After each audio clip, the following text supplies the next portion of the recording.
क्या आपको पता है कि जो ये आपके हाथ में 500 रुपए की नोट है, इसकी वैल्यू ज़ीरो है। लेकिन फिर भी पूरी दुनिया इसके पीछे क्यों भागती है? ज़रा सोचिए। तो आज की इस वीडियो में हम पैसे की वो सच्चाई जानेंगे जो स्कूल में आपको कभी नहीं बताई जाती। नमस्कार दोस्तों, आप देख रहे हैं सच के पीछे, जहां आपको रोज़मर्रा की चीज़ों के बारे में छिपी हुई सच्चाई को समझाई जाती है। तो आज का सवाल बिल्कुल ही सिंपल है कि आखिर पैसा आया कहाँ से? इस कागज़ के टुकड़े की शुरुआत कैसे हुई? लेकिन उससे पहले हम जानेंगे कि जब पैसा नहीं था, तो लोग रोज़मर्रा की चीज़ों को कैसे खरीदते थे।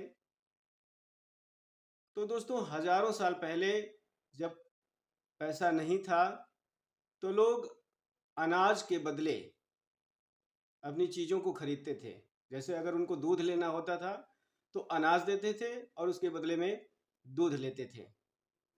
लेकिन इसमें भी प्रॉब्लम होती थी।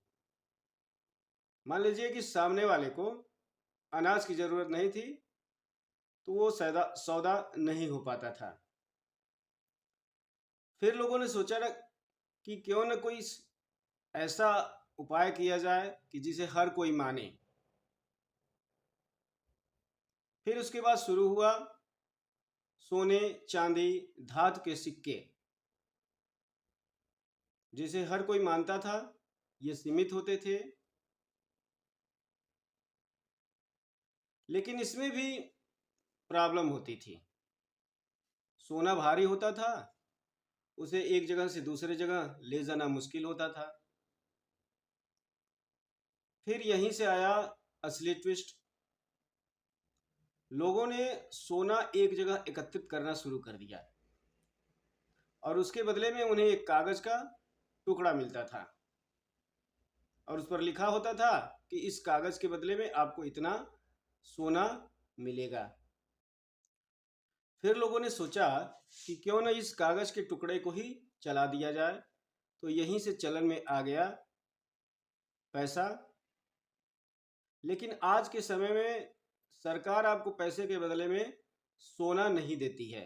मतलब कि पैसा किसी वैल्यूएबल चीज से जुड़ा हुआ नहीं है। लेकिन इस पैसे की वैल्यू इतनी बढ़ क्यों जाती है? कहाँ से आती है इस पैसे की वैल्यू? तो दोस्तों, आपको बता दें कि हमें भरोसा होता है इस पैसे को दुकानदार ले लेगा।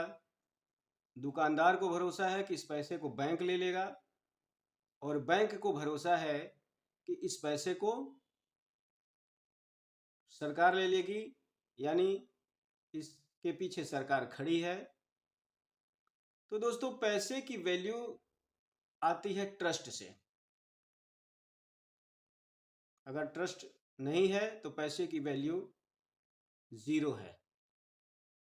लेकिन युद्ध के समय में कुछ देशों में लोग पैसे की वैल्यू को किनारे रख करके उसके बदले में खाने पीने की चीज़ों को ज़्यादा वैल्यू दिए हैं।